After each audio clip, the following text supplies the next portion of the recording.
Bummer in the summer. I thought that was the end of it. But you'll never believe who walked into the door at that moment. Nobody would hurt it, but nobody. It would hurt if you walked into a door. Doors are made of wood. Any dumbhead knows that. But you'll never believe who walked into the doorway.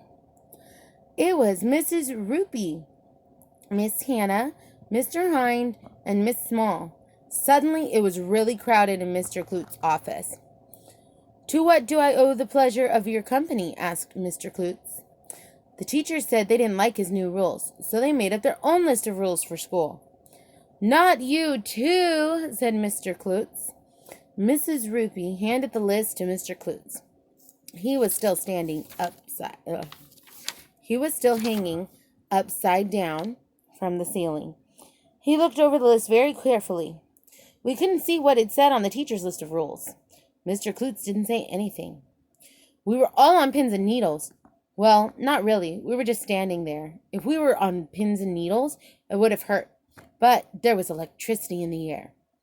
Well, not exactly. If there was electricity in the air, we would have been electrocuted. But it was really exciting. Finally, Mr. Kloots pulled his feet out of his boots and hopped down off the ceiling. "You're right," he said.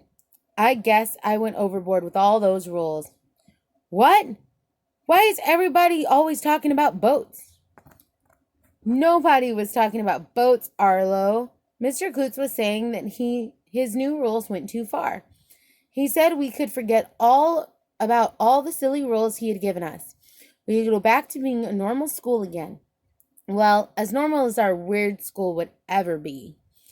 Everybody started yelling and screaming and shrieking and hooting and hollering and freaking out. We were all really happy. While the kids were leaving, I sneaked over to Mr. Kloots' desk and to get a peek of the teacher's list of rules. And you'll never believe what it said on their list. I'm not going to tell you. Okay, I'll tell you. It was this over and over and over again. Be a nice person.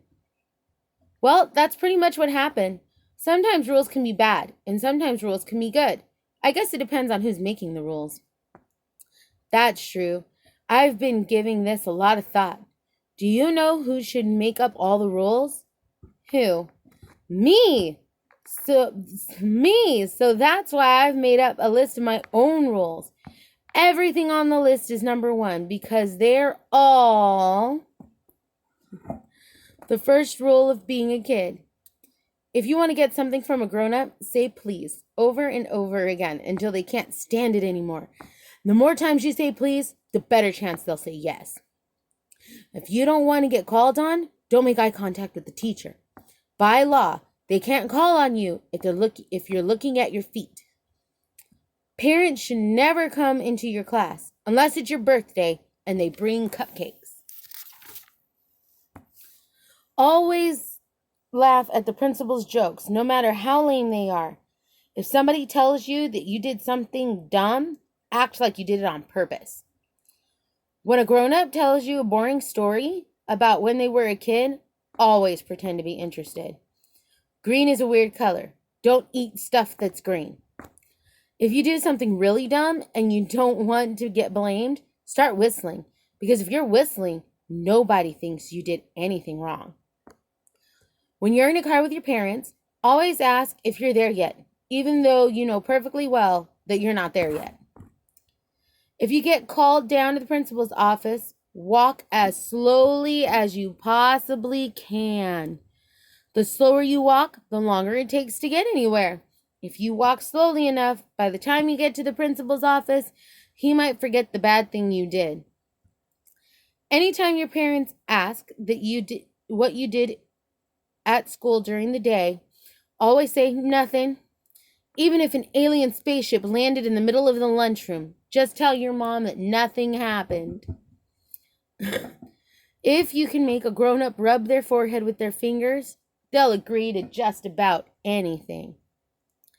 If you make a joke and nobody laughs, pretend that you never made the joke and just keep talking.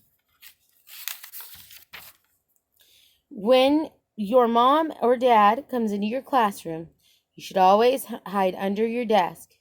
If you ever want something really badly, look at your parents with puppy dog eyes. If a grown-up is about to say something you don't want to hear, change the subject as soon as possible. You know a joke is good if you can make milk come out of somebody's nose.